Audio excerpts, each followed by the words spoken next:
बहुत प्राचीन काल में, जब मानव सभ्यता अभी अपने शैशव में थी, जब नदियों की धारा ही जीवन का आधार थी और आकाश को देवताओं का घर समझा जाता था, तब मेसोपोटामिया की उपजाऊ धरती पर एक महान नगर था, उरुक।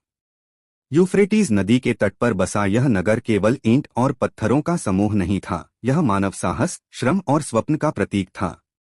इसकी ऊंची ऊंची दीवारें इतनी विशाल थीं कि दूर से देखने पर वे पर्वतों जैसी प्रतीत होती थीं। सूर्य की किरणें जब उन पर पड़ती तो वे तांबे की चमक से दीप्त हो उठतीं। उसी नगर का स्वामी था गिलगमेश। गिलगमेश साधारण मनुष्य नहीं था। उसका जन्म ही एक रहस्य था। कहा जाता था कि वह 2/3 देवता और 1/3 मनुष्य था। उसका शरीर अपार बल से भरा हुआ था, उसकी आंखों में तेज था और उसके भीतर एक अदम्य साहस जलता रहता था। उसने उरुक को वैभव दिया। उसने भव्य मंदिर बनवाए, जिनमें एआन्ना का मंदिर विशेष रूप से प्रसिद्ध था, जो प्रेम और युद्ध की देवी ईस्टर को समर्पित था। उसने नगर की दीवारें इतनी सुदृढ़ बनवाईं कि लोग गर्व से कहते, धरती पर उरुक जैसा कोई नगर नहीं। परंतु शक्ति के साथ जब अहंकार जुड़ जाए तो वह विनाश का कारण बनता है। गिलगमेश अपनी प्रजा पर अत्याचार करने लगा। उसकी इच्छाएं ही उसका नियम थीं। वह युवकों को कठिन श्रम में लगाता, नववधुओं को उनके विवाह की रात अपने महल बुला लेता। प्रजा भयभीत थी, परंतु उसका विरोध करने का साहस किसी में न था। अंततः नगर के लोग देवताओं के मंदिरों में जाकर रोए और प्रार्थना की, हे महान देवताओं, हमें इस अत्याचार से मुक्त करो। हमारे राजा के बराबर शक्ति वाला कोई भेजो जो उसे चुनौती दे सके। देवताओं ने उनकी पुकार सुनी। देवी अरुरु ने मिट्टी उठाई, उसे गूंथा और उसमें जीवन का संचार किया। इस प्रकार जन्म हुआ एनकिडु का। एनकिडु वन का पुत्र था। उसके शरीर पर लंबे बाल थे। वह पशुओं के साथ रहता, घास खाता और नदी का जल पीता। वह शिकारी के जाल तोड़ देता, पशुओं को मुक्त कर देता। वह प्रकृति की गोद में पला था, असभ्य परंतु निर्दोष। जब शिकारी ने देखा कि उसका शिकार बार बार नष्ट हो रहा है, तो वह भयभीत होकर अपने पिता के पास गया। पिता ने कहा, रुक जाओ और वहां से शामहट को बुलाओ। वह उसे मनुष्य बनाना जानती है। शामहट, जो मंदिर की स्त्री थी, वन में गई। उसने एनकिडु को देखा और अपने प्रेम और स्पर्श से उसे मानव जगत का परिचय कराया। 6 दिन और 7 रातें वे साथ रहे। इस अवधि में एनकिडु बदल गया। पशुओं ने उसे अपना साथी मानना छोड़ दिया। उसके भीतर विवेक जाग उठा। अब वह वन का प्राणी नहीं, मनुष्य बन चुका था। शामहट उसे उरुक ले आई। नगर के द्वार पर उसका सामना गिलगमेश से हुआ। उस समय गिलगमेश नववधु को अपने महल ले जाने जा रहा था। एनकिडु ने उसका मार्ग रोक लिया। यह केवल 2 मनुष्यों का संघर्ष नहीं था, यह 2 शक्तियों का टकराव था। धरती कांपी, दीवारें हिलीं। दोनों ने अपनी पूरी शक्ति लगा दी। अंततः गिलगमेश ने एनकिडु को परास्त किया। परंतु उस विजय में वैमनस्य नहीं था, सम्मान था। दोनों ने एक दूसरे की आंखों में देखा और समझ गए वे समान हैं। उस दिन से वे मित्र बन गए, ऐसी मित्रता जो मृत्यु से भी बड़ी थी। समय बीता। शांत जीवन उन्हें उबाने लगा। गिलगमेश ने कहा, चलो देवदार वन चलते हैं।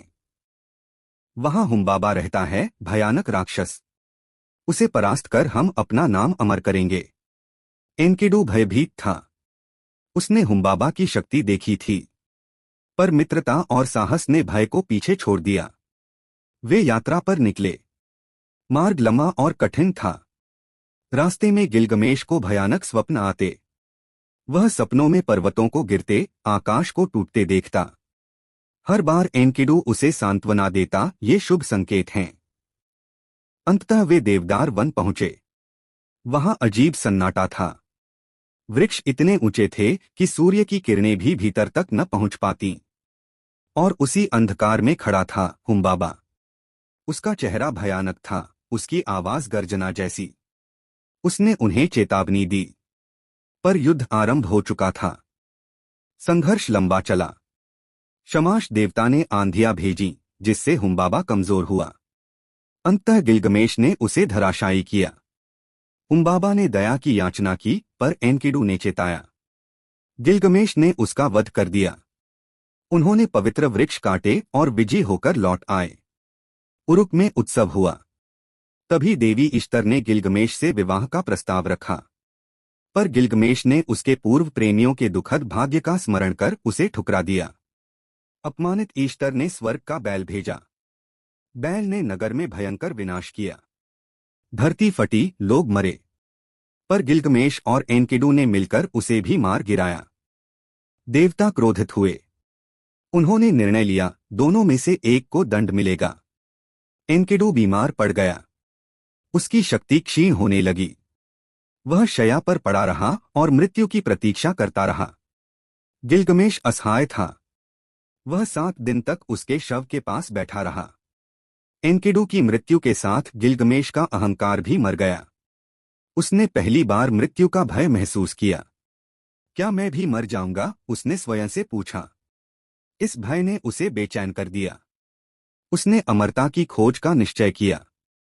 वह नगर छोड़कर दूर यात्रा पर निकल गया। उसने पर्वत पार किए, सर्प पुरुषों के द्वार से गुजरा, अंधकारमय सुरंग में 12 घंटे तक चलता रहा।